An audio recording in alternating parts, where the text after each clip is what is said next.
ഞാൻ നിങ്ങളെ കാണാൻ കാത്തൊക്കെയായിരുന്നു. എന്തേനി? അല്ലാന്ന് അയൽവാസികളായ ആളുകൾക്ക് രാത്രി കിടന്ന് ഉറങ്ങണ്ടേ? അതിപ്പോ ഞാൻ എന്താ ചെയ്തേ? നിങ്ങൾ വീട്ടിൽ നിന്ന് എന്ത് ബഹളാന്ന് രാത്രി എന്തൊക്കെ തെറിയൊക്കെ വിളിച്ചു പറയണേ? ആര് പറഞ്ഞത്? ഞാനോ? നിങ്ങൾ വിളിക്കാൻ നിങ്ങൾ ഒരു 9-9:30 മണി തുടങ്ങി കഴിഞ്ഞാലുണ്ടല്ലോ നിങ്ങളെ വീട്ടിൽ എന്താ ബഹളം? അല്ല മോനെ, പഠിച്ചോനെ, ഞമ്മളല്ല മോനെ. പിന്നെ നിങ്ങൾ ആരാ നിങ്ങൾ വീട്ടിൽ നിന്നല്ല കേൾക്കണേ? എന്റെ വീട്ടിൽ നിന്ന് കേൾക്കുന്ന ഞാൻ അത് 100 ദിവസം പൂട്ടിങ്ങാണ്ടുള്ള ഒരു പരിപാടി ടി വിയില്ലേ ഇപ്പൊ എല്ലാ പെണ്ണുങ്ങളെയും ആണുങ്ങളെയും ഒരു റൂമിന്റെ അകത്ത് പൂട്ടിയിട്ടിട്ട് വീട്ടില് ആ പരിപാടിന്ന് കേൾക്കണ തെമ്മാടത്തിനാ. അല്ലാണ്ട് ഞമ്മള് വിളിച്ച ഇത് കേട്ടിട്ട് ഓരോ വിളിച്ച് തെമ്മാടത്തം ഞാൻ വിളിച്ചറിയില്ലേ? നിങ്ങളെ സൗണ്ട് കേട്ട് ഞാൻ അഭിനയിക്കാം അയ്യോ.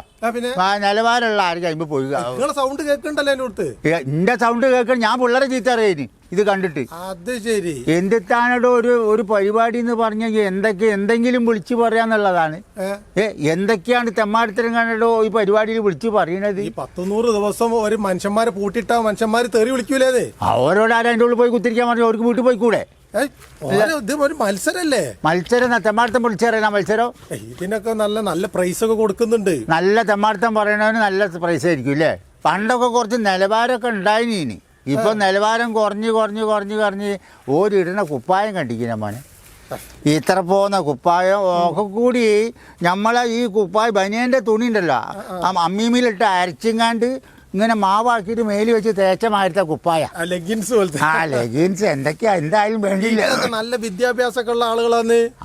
ഒരു വരുമ്പോ ഇതിന്റെ തുടക്കം തന്നെ ഇവരെ പരിചയപ്പെടുത്തുന്നത് എങ്ങനെയാണ്? ഞാനിങ്ങനെ ഡോക്ടർ വിഭാഗം പഠിച്ചുകൊണ്ടിരിക്കുകയാണ്, ഇന്നയാണ് തൊഴിൽ. വേറെ ആൾക്കാർ ഞാൻ ജേർണലിസ്റ്റാണ്, മറ്റേതാണ്. ചില ആൾക്കാർ വലിയ ഉദ്യോഗം പറഞ്ഞ് നല്ല മര്യാദയില്ല തുടക്കത്തിൽ സംസാരിക്കും. ഒരു 10-15 ദിവസം കഴിഞ്ഞാൽ തനി സ്വഭാവം പുറത്ത് വരിക. ഇത് എന്ത് മനുഷ്യന്മാരാണെന്ന് ഇത് ഇങ്ങനത്തെ തെറിയൊക്കെ.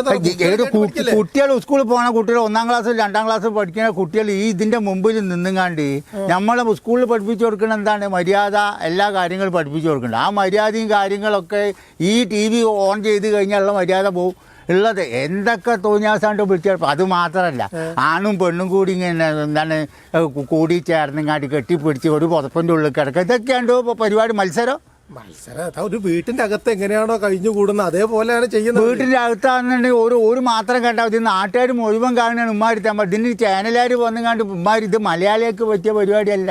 ഇതൊക്കെ വിദേശത്തുനിന്ന് കൊണ്ടുവന്ന വിദേശത്തു നിന്നാണ്. അവരെ നിലവാരത്തിൽ അവർക്കത് പറ്റും, ഞമ്മക്കത് പറ്റൂല. അവിടെ അന്തസ്സായിട്ട് നടക്കുന്ന ആളുകളാണ്. അതിൻ്റെ ഇടയ്ക്ക് അമ്മാരി ഈനെക്കാട്ടും നല്ല പോക്കറ്റ് അടിക്കാൻ പോവാണ്ടോ?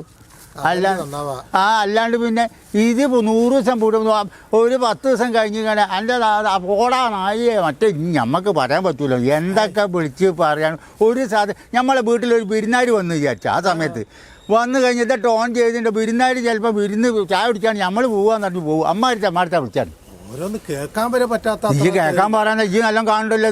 അത് ഞാനെടുക്ക് കാണലുണ്ട്.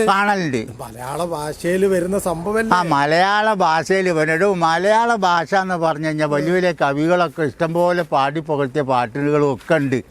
ഇതിനിപ്പോൾ കണ്ടിട്ട് എനിക്ക് തോന്നുന്നത് എന്താ പറയുക, മലയാള ഭാഷേൻ്റെ ഉപജ്ഞാതാവ് തുഞ്ചത്ത് എഴുത്തച്ഛൻ വരെ ചെവി പൊത്തി നടക്കേണ്ട അവസ്ഥയാണ്.